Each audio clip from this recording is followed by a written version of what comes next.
And welcome to Poland Daily History with me, Nicholas Richardson, and another edition of Thoughts on Polish-British Relations with my studio guest, Alexander Shaw. Alexander, welcome back. We touched on in our previous discussion the current relations of British-Polish folk, but perhaps it's just worth remembering some outstanding contributions made to our national story by Poland. And of course, I think the one which everybody remembers is the contribution of the Polish flyers during the Battle of Britain, and particularly 303 Squadron, which had the highest kill rate of any squadron. I think that's something which people are still very much resonates with people across the country. Oh, absolutely, and everyone loves to go down to the Polish Air Force Club in London and have lunch there. It's fantastic. My grandfather flew off aircraft carriers in the early part of the war before he was recalled to the House of Lords. And he said that the Polish fighters were so pugnacious. The trouble was that they would go off after enemy aircraft while they were still under training. After 10 minutes in the sky, they're already sort of trying to shoot. So I suppose having your country collapse behind you probably is quite a strong motivator when it comes to kicking the Nazis. Absolutely, because they were fighting for the freedom, not just obviously, not at all for the United Kingdom, because it's part of the Allied effort. Well, fighting for their own liberation. For the liberation of Poland, which tragically, of course, given the events later in the war, was not to be. And of course, also it's worth remembering, I think, that in Scotland, where you're from, of course, the Anders Army, a lot of Poles were training in Scotland for what became the D-Day landings in 1944. Yes. Scotland was, we have good inhospitable landscapes for training for Scandinavia as well, yeah.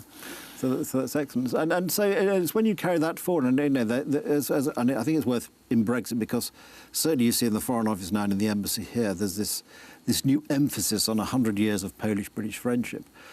And of course that'll be very important when we leave, as now seems almost inevitable, leave the European Union later this month, in fact.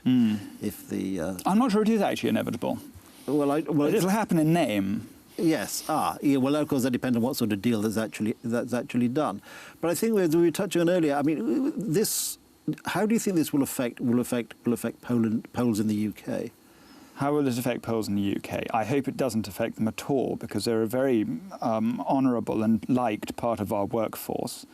I think, to be honest with you, nations like Poland and Italy pretty much have London hostage now, and the Germans, I understand, run a lot of the banking sector as well. So I don't think that Britain would be so stupid as to cut off its nose to spite its face and make it particularly difficult for these people living in our midst.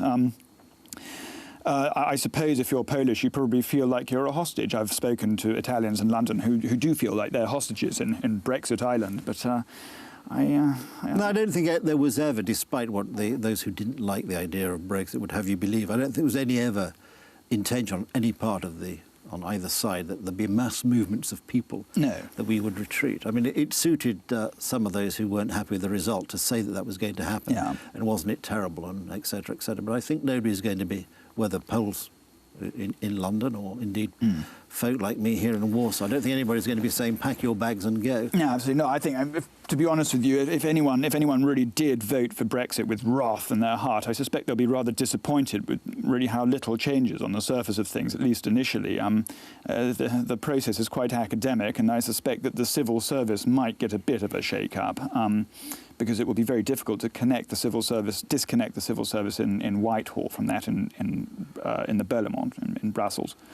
But I really shouldn't think that the average European worker, whether they're washing plates in a restaurant or doing some bourgeois job in an architectural firm or something like that, I really shouldn't think they would feel any difference at all. And from your unique perspective, having been sort of at the heart of the argument, well, I mean, could you summarise what you think will be the sort of main benefits of Brexit for the United Kingdom? Well, heart of the argument's an interesting thing. I think the benefit will be that the argument will get us somewhere. Of course, I spent probably about a year working with Nigel Farage in the European Parliament. And the one thing I learned is the European Parliament is a completely ineffective public body. It neither proposed nor repealed legislation. It just said yes or no. It rubber-stamped everything which came from the Commission. By the end of my time there, the most useful thing I could find to do was actually to go over to the European Commission building in person and speak with lawyers whose teams disagreed with each other in the Commission. And quite often I was being handed material for the opposition by people working in the civil service. And they'd say, look, you need to vote against us on this, this, this, and this, because my rivals in this other department are doing something I don't like. And I suspect that this culture also pervades Whitehall. I suspect that our own Parliament has much less power than we imagine it to. And the decisions which are made behind closed doors will now be held much more accountable. Because nobody will be able to say, oh, there's a statutory instrument or a bylaw here which is pushing a minister in Parliament to behave in a certain sort of way.